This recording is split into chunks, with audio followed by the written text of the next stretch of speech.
സുരേഷ് ഗോപിയുടെ പുലിപ്പല്ല് മാല വിവാദത്തിൽ മൊഴി നൽകാൻ പരാതിക്കാരന് നോട്ടീസ്. യൂത്ത് കോൺഗ്രസ് നേതാവ് എ മുഹമ്മദ് ഹാഷിമിനാണ് Pattikkad range forest officer notice അയച്ചത്. ഈ മാസം 21-ന് ഹാജരാകണം എന്നും സാധ്യമാകുന്ന തെളിവുകൾ സമർപ്പിക്കണമെന്നും നിർദ്ദേശം. ലെവിൻ കെ വിജയൻ ചേർന്നു വിവരങ്ങളുമായി. ലെവിൻ, എപ്പോഴാണ് ഈ പരാതി നൽകിയിരിക്കുന്നത്? ഞാൻ കരുതുന്നത് വേടന്റെ ആ സംഭവം നടന്ന സമയത്ത്, വിവാദമായ സമയത്ത് തന്നെയല്ലേ ഈ പരാതിയും നൽകിയിരിക്കുന്നത്? ഇദ്ദേഹം എന്തൊക്കെയാണ് പരാതിയിൽ സുരേഷ് ഗോപിക്കെതിരെ പറഞ്ഞിരിക്കുന്നത്?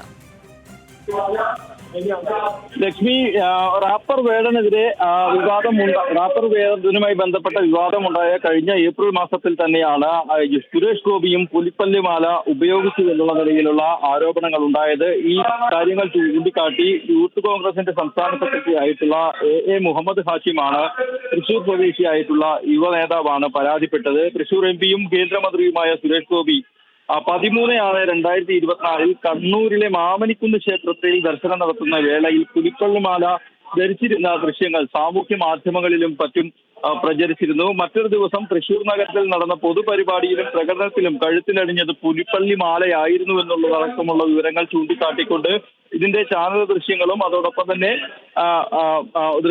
മൊബൈൽ ദൃശ്യങ്ങളും അടക്കം ചൂണ്ടിക്കാട്ടിയാണ് ഹാഷിം പരാതിപ്പെട്ടത്. വൈൽഡ് ലൈഫ് പ്രൊട്ടക്ഷൻ ആക്ട് അനുസരിച്ചുകൊണ്ടും വന്യമൃഗങ്ങളുടെ ഉടമസ്ഥാവകാശം നിയമവിരുദ്ധമാണെന്നും ഇരിക്കെ ഇക്കാര്യങ്ങളടക്കം ചൂണ്ടിക്കാട്ടിക്കൊണ്ടുമാണ് പുലിപ്പല്ലി മാല ഉപയോഗിച്ച ഇദ്ദേഹത്തിനെതിരെ പരാതിയുമായി യുവനേതാവ് രംഗത്ത് വന്നത്, യൂത്ത് കോൺഗ്രസ് നേതാവ് രംഗത്ത് വന്നത്. ആ പരാതിയിന്മേലാണ് ഇപ്പോൾ മാസങ്ങൾക്ക് ശേഷം കേസെടുത്ത് അന്വേഷണം നടത്താൻ വനംവകുപ്പ് തീരുമാനിച്ചിരിക്കുന്നത്. വനംവകുപ്പ് പട്ടിക്കാട് റേഞ്ച് ഓഫീസറാണ് ഇതുമായി ബന്ധപ്പെട്ടുകൊണ്ടുള്ള അന്വേഷണം നടത്തുന്നത്.